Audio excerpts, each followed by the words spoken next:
Le messager. Leïla, après avoir terminé sa lettre, la cacha soigneusement dans son sein. Dans l'espoir de trouver un voyageur qui voulût s'en charger, elle épia la première occasion favorable pour s'esquiver de sa tante. Elle se présenta enfin et, accompagnée de 2 jeunes esclaves, elle se rendit à une fontaine située à peu de distance, dans une vallée délicieuse, où son onde argentée entraînait la plus aimable fraîcheur. Souvent, le voyageur altéré venait y étancher sa soif brûlante. Remplie de l'idée de Mejnoun, elle s'assit pensive sur son bord garni de mousse. Les yeux fixés sur le chemin, elle attendait avec impatience l'arrivée de quelques voyageurs à qui elle put confier son message, lorsqu'à travers un nuage de poussière, elle vit paraître un cavalier. Il ne tarda pas à s'approcher de la fontaine où il se désaltéra, après avoir donné à sa chamelle la liberté de paître aux environs. « D'où viens-tu » lui demanda Leïla avec douceur. « Toi dont la présence fait briller à mes yeux l'aurore de l'espoir. »« Du pays de Najd, » lui répondit-il, « où le ciel favorable m'a fait naître. Cette contrée charmante dont la terre est à mes yeux plus précieuse que le collyre le plus rare. C'est là que dans les jours de mon enfance, à la pureté de l'air qui y règne, je crus comme une jeune plante mollement bercée au souffle des zéphyrs. Aurais-tu donc connaissance d'un infortuné nommé Caïs et surnommé Mejnoun, qui, loin de toute société humaine et livré à la plus sombre mélancolie, porte dans les déserts de ces pays ses pas errants et solitaires ? Non seulement je le connais, répondit le voyageur, mais je lui suis attaché par les liens de l'amitié la plus sincère. Combien de fois n'ai-je pas essayé, par les discours les plus tendres, de ramener la tranquillité dans son cœur? Combien de fois n'ai-je pas demandé au ciel d'exaucer mes vœux les plus chers, en rendant un peu de calme à ces esprits égarés? Et quelle est l'occupation de cet infortuné?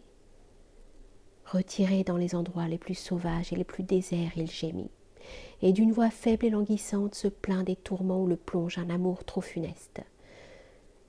Oh, toi qui es son ami, tu connais sans doute l'objet qui le captive. Oui, c'est le souvenir de Leïla qui fait couler ses larmes. Tantôt, comme s'il la voyait près de lui, il s'élance et il tend vers elle des bras avides qui n'embrassent qu'un air trompeur. Tantôt, il l'appelle et, reconnaissant son erreur, il soupire profondément. À ce récit, Leïla, fondant en larmes, lui dévoila les secrets qui reposaient dans son sein. « Oh, c'est moi !» s'écria-t-elle, « qui suis le désir de son âme, et ce nom qu'il prononce sans cesse, c'est le mien. C'est moi qui suis l'auteur de son trouble, c'est moi seul qui peux le calmer. Mais à quelles angoisses déchirantes ne me livre-t-il pas également? Quel feu son souvenir allume dans mes veines.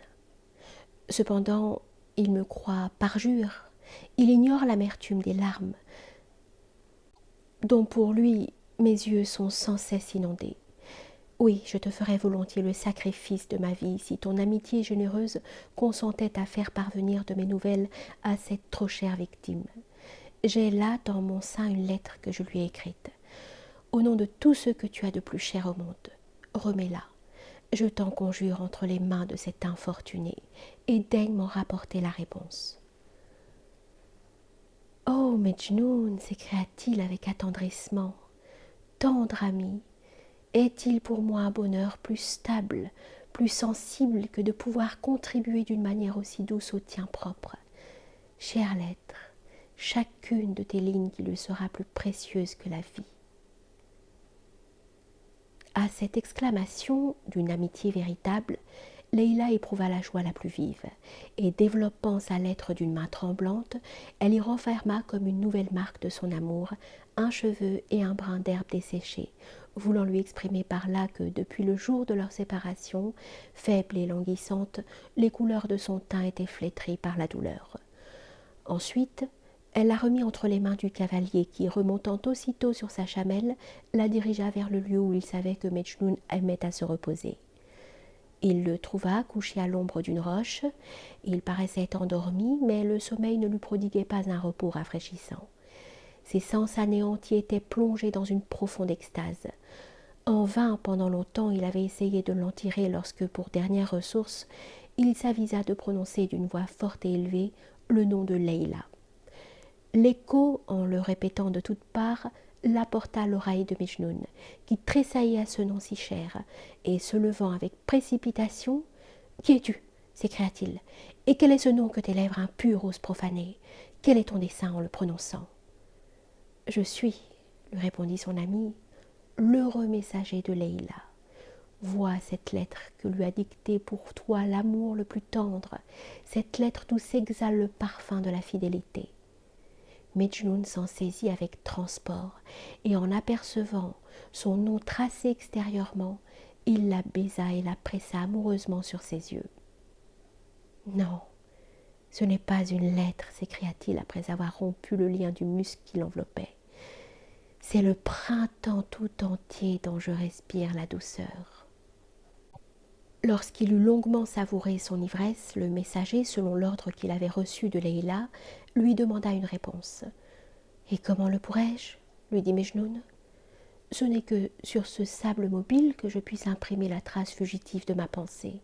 Ces larmes brûlantes qui baignent mon visage, voilà mes seuls et muets interprètes. » Le généreux arabe s'élança aussitôt sur sa chamelle, la dirigea vers la tribu la plus voisine, où il se munit des objets qui lui étaient nécessaires, et revint en hâte vers son ami. Cependant, la noire jalousie avait remplacé dans l'esprit de Mejnoun le premier mouvement de plaisir qu'il avait ressenti à la vue des caractères de Leila, et dans son injustice il lui écrivit la réponse suivante.